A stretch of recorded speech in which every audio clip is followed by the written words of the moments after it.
Started streaming.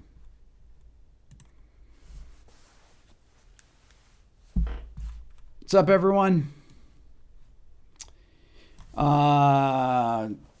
So every year I watch the Grammy Awards. Usually I tape them and watch them later so that I can fast forward through the acceptance speeches because I like to watch the musical segments. And so I finished watching through all the performances a little while ago and was taking some notes, and it's really fascinating. Now, this isn't obviously the same kind of production that we normally have at a Grammys because of just the way that it was streamed, and it's not a production on stage in the same way. But there are some phenomenal performances.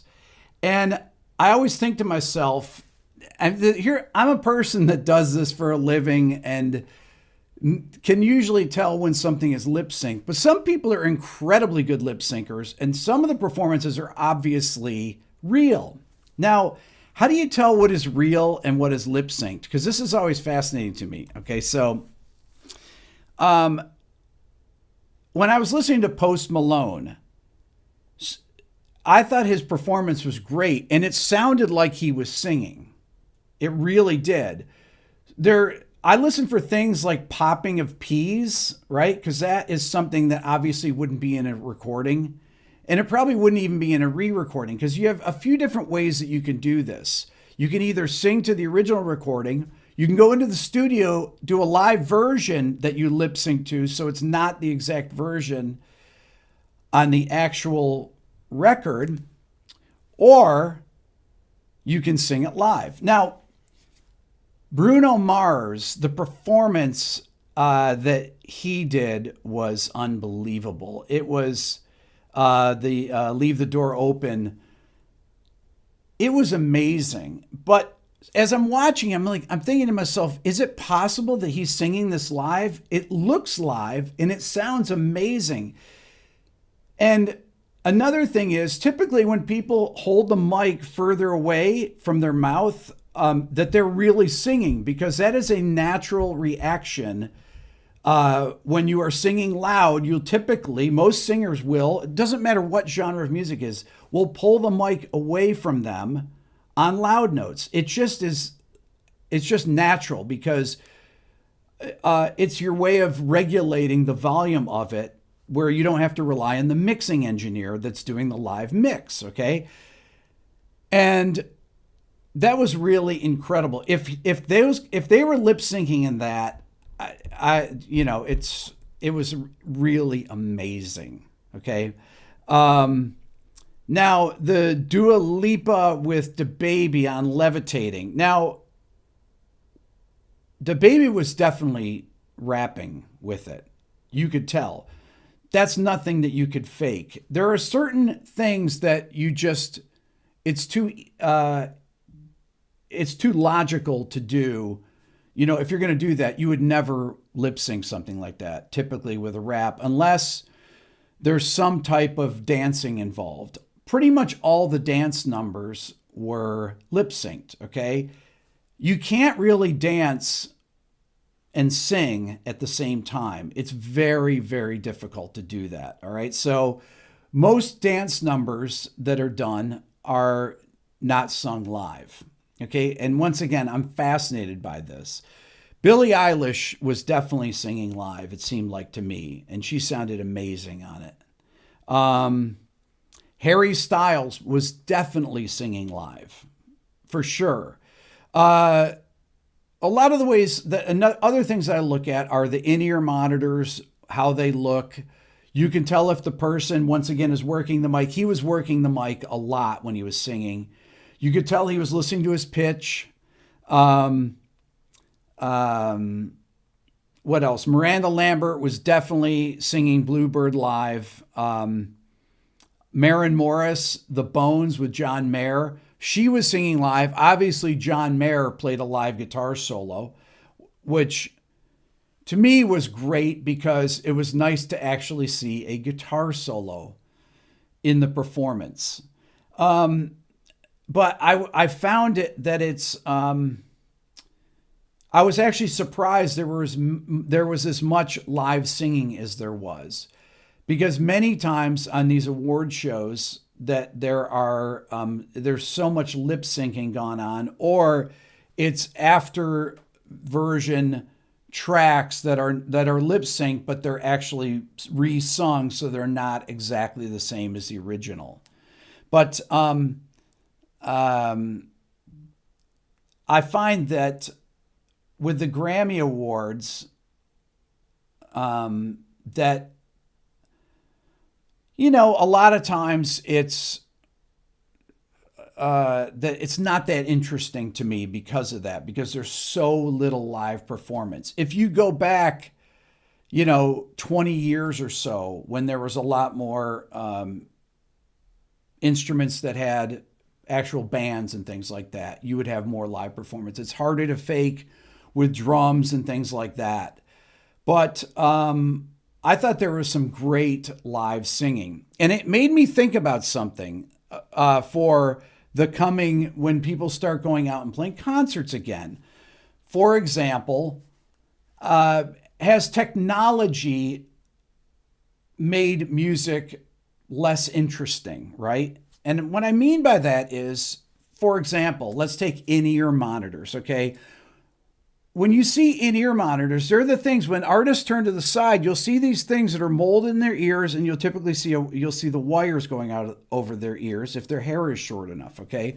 Those are in-ear monitors, for those of you that don't know that. So what it is an individual mix for every single musician that's playing, okay? The in-ear monitors are their, they hear everything, that all the effects that are on their voice, for example, or if you're a guitar player, maybe your guitar is louder than everyone else's. And everyone has a particular monitor mix, okay? In-ears have been around for probably about 15, 20 years or so.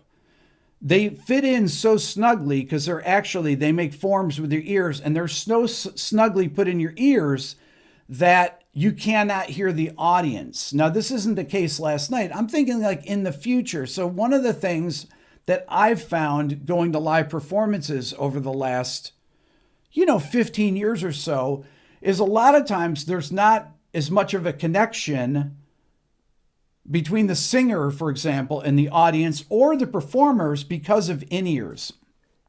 Unless the monitor engineers are feeding in mics from the audience. Because if you are wearing in-ears, and I've worn in-ears, you cannot hear the audience. You just can't. So you have no idea what is going on unless you're getting feedback from the audience. This is why these studio performances are really difficult as well. If they're doing if they're singing live on these performances like last night, and there's no audience really to sing live in front of, it becomes increasingly difficult to connect, because you really have to just kind of connect with the people that are around you. Okay. Another thing that, to me, in live performances, that technology has prevented artists from connecting with the audience is when you're running tracks. Okay. So almost everything last night was a track. When I say a track, meaning they're playing to backing tracks. Even if the vocal performance is live, everything else is a backing track that they're playing to. So what they're doing is they get fed in their in-ears. And it's funny because I never really talked about this before, but they will typically, every song that you do when you go see a live band that's playing with backing tracks, they'll say the name of the song, typically goes to the drummer, whoever starts the song off, and it'll count 1, 2, 3, 4, click, click, click, click, and then the song starts. If you remember Ashley Simpson, go back 15 years or so, she had a malfunction on SNL when she was singing, and the backing track stopped. And it was a disaster that basically ended her career, right? Somebody sabotaged it, or occasionally you can have problems like that where the backing track will stop and you have to just have people playing, and it can be really bad. Okay. And typically it can be pretty humorous. One of the problems with backing tracks, and when I worked with artists and I would produce a record, inevitably people would want backing tracks for songs. It doesn't matter. They could be heavy rock bands, whatever. But they would play with tracks. And the tracks would tend to consist of things that they were not able to play as an ensemble. It could be sound effects. It could be an orchestra. Like if you see a band, if Train, you guys remember Train, if they were playing the Drops of Jupiter, they're going to have the orchestra on a backing track because they're not out playing with an orchestra, right? Or whoever it is. Typically, most pop music nowadays will have backing tracks. So every single song is played to a click. The drummer or whoever it is playing to a click track, and there's no variance in the song. The form has to be the same. You can't lengthen a section. You can't vamp. You can't go on and talk over a vamp where people are just kind of vamping along. A vamp means that you just will play a certain musical section over and over like this, right? And people will tend to riff on that and talk to the audience. You can't really riff on something if it's pre-programmed of a specific length. The song is 3 minutes and 45 seconds long. The sequence plays, all the backing vocals come in the same spot, all the pads come in the same spot, all the drum loops come in the same spot, unless you actually stop and start a sequence, which is pretty difficult, almost impossible.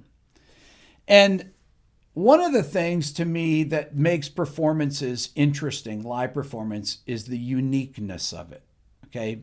It's like, why did jam bands stay popular? Or why do blues players, Joe Bonamassa, Joe goes out and plays, and Joe is a very popular singer and guitar player, blues guitar player, because every performance is unique to the city. I just did a video on Peter Frampton. Frampton Comes Alive. That live record was taken essentially from a couple different live performances. And those performances were unique. Peter Frampton never played the same solos again. As a matter of fact, he never played solos anything like it. As I was combing through videos making live performances, making the video, it amazed me how different the solos were from night to night. The amount of space left, the reaction of the crowd to him when he's playing. If you go back and watch Led Zeppelin and watch the John Bonham drum solos, they evolve. They're different every night. If you ever went out and saw Van Halen, yeah, Eddie would have a solo spot and he'd play some of the same stuff, but every night was pretty unique and everybody had a solo, okay? Bono from U2. Bono would have vamps that he would talk over. Mick Jagger, the same thing. They would have vamps that they would talk over to the audience. Ways to get the audience psyched up. Now, in award shows, you're basically stuck. This is the amount of time you have. You have to do it in this limited period of time. So to me, when people actually sing live, it's great. You know, you might get some sour notes occasionally, but when people are live singing and it's good, that's really amazing. That stuff blows me away. So I have to applaud the live singers from last night. You know, the Bruno Mars performance, Billie Eilish, Harry Styles. Even if you don't like the music, and you guys know that a lot of these songs I talked about over the last, the 2 videos I did on the top 10 of Spotify in the last 5 months or so, a lot of the songs that won Grammys were actually from that first video that I did. And a lot of the performances, if they didn't win Grammys, they were part of that video because I did the top 10 at that time, whenever, I can't even remember when it was, maybe January or so. And so to actually hear the performers play live and sing live, or at least sing live if they're not playing live. I mean, Billie Eilish, they were not, I mean, there's no way that they were playing to an act, they were actually playing. Maybe her brother was playing, but definitely to me, the singing was live. And I think it's great when people can actually perform live, and it's exciting. And one of my things, when people start going out performing, which will happen this summer, I've talked to a lot of musician friends of mine, and they say there are tours that are booked, at least July, August. Things are going to start in the fall. People are going to be touring. From everything that I hear from all the agents I talk to, that's going to be a thing. And I think that, that artists should think about, can you make your performances unique from night to night? People like Bruce Springsteen, they did different sets every night. I mean, this is a thing. Fish did different sets. Jam bands would do different sets every night. You'd at least have a few songs that you'd throw in. The Stones, they don't play the same set every night. They play different songs. You might go out and you say, oh, I wonder if they're going to play Wild Horses tonight. And they play Angie. The bigger the artist is, the more hits they have, the more likely they're going to pull some, one night, they might leave a couple off and play them the next night, so that people that follow them around are going to get different performances, right? The thing about people that can actually improvise, though, and jam, this is why, to me, guitar solos were so great when they would be in songs, is that you could play the same lick over and over and over and over. Think of Leonard Skinner, right? They play those licks that just keep repeating and repeating and repeating and repeating. Those things are what make performances exciting when you hear Jeff Beck play. I'm using references from way in the past. But when I think about concerts I went to, doesn't matter the genre of music, performances that, when people were really on, that it makes a big difference. So anyways, there's I see comments here. T. Price just said too much structure in live music nowadays.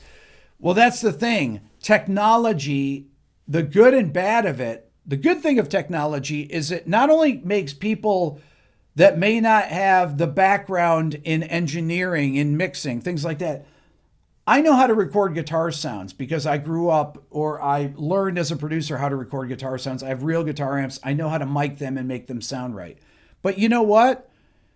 I can plug in to my DAW and pull up a guitar sound on, through Neural DSP, for example, and get a great guitar sound and record direct into Pro Tools or into my, Universal Audio DAW, whatever it is, right? Into Logic.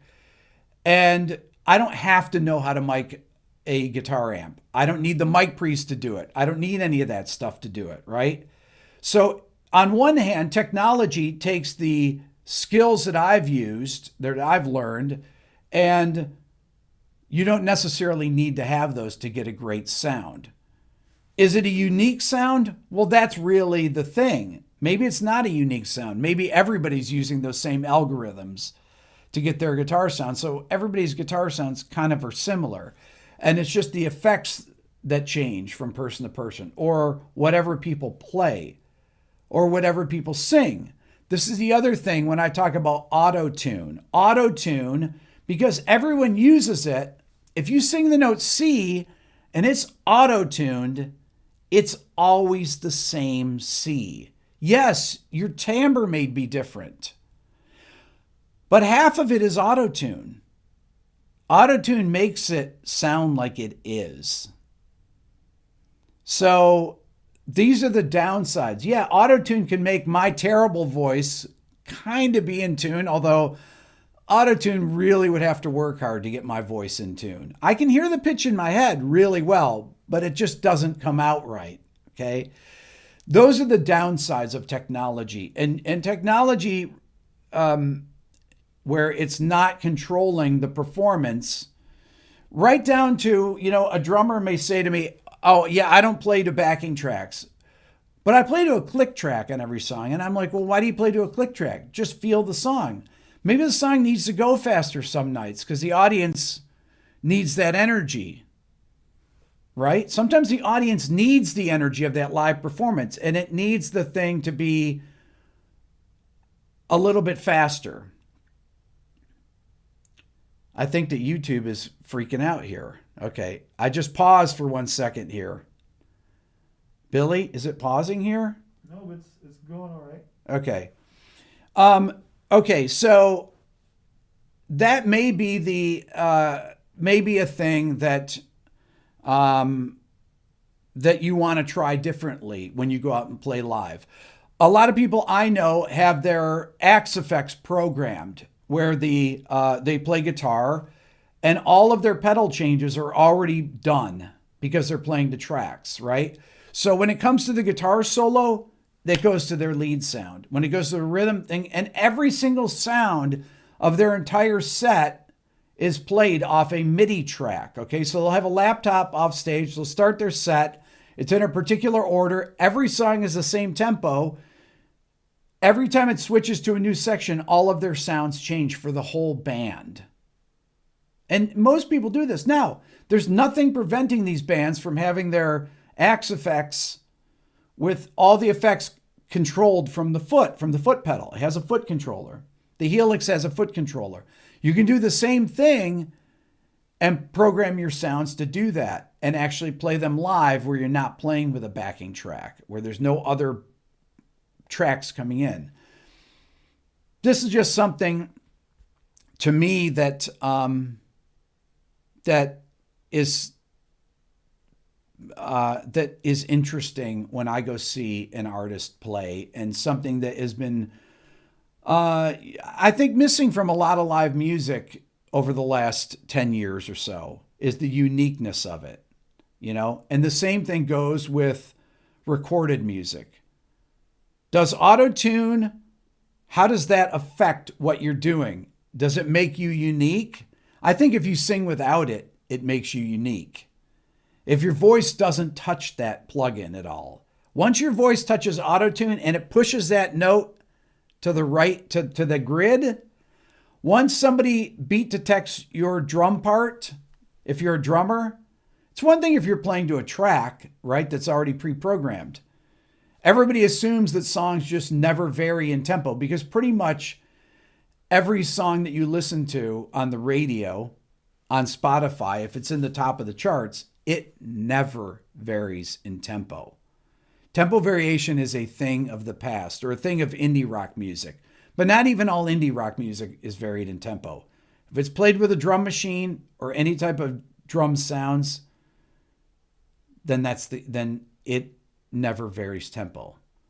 But all the great performances that have lasted for years, whether it's James Brown, I mean, I've talked about this in videos in the past, Led Zeppelin, you don't have to go back that far. Lenny Kravitz, people that, you know, jam bands,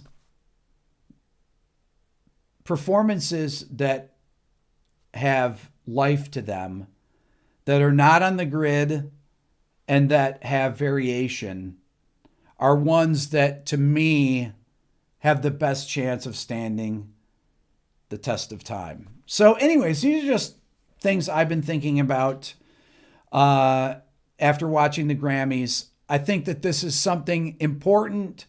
Well, everybody are rehearsing for their live shows that are coming up in the summer.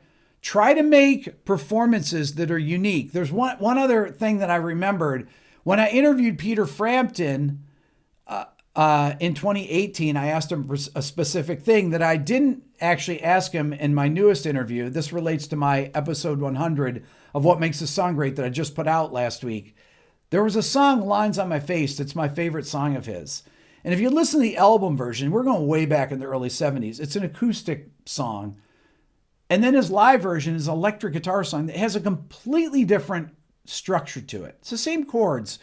And I said to him, how did the live version of Lines on My Face, how was it so different? He said, well, we couldn't go out and play acoustically. We were all playing electric guitars. So we just came up with electric guitar versions of that song. And I said, yeah, but it was nothing alike. You didn't even play the same parts. He goes, yeah, I just came up with a totally different version of it, which was so much better. Oh my God. If you go back and listen to Peter Frampton, Lines on My Face studio versus the live version, which has some of the best guitar solo work really, of the 70s.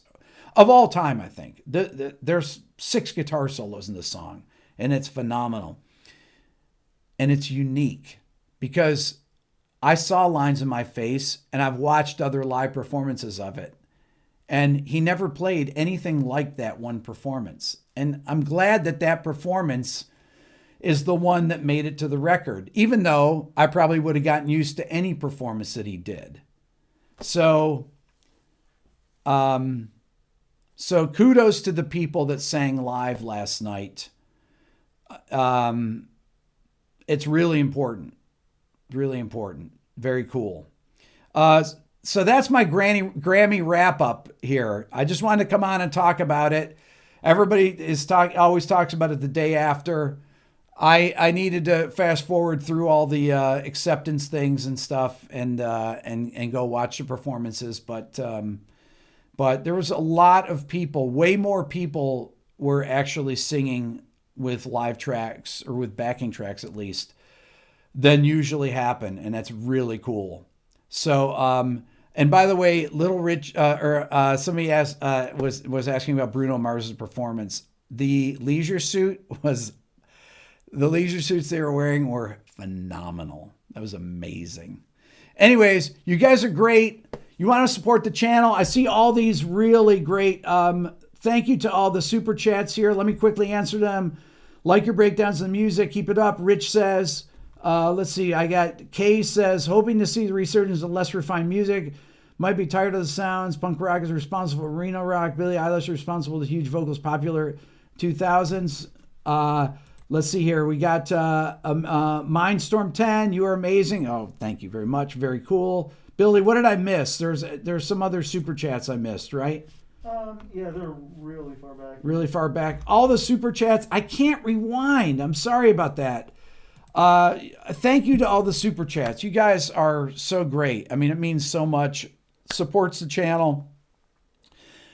I put my book and ear training course back on sale. I'm keeping the sale going from last Friday. Thank you for watching the video from last Friday. And I got a new video coming out on Wednesday. You guys are awesome. Thanks for being here. We'll talk to you guys later.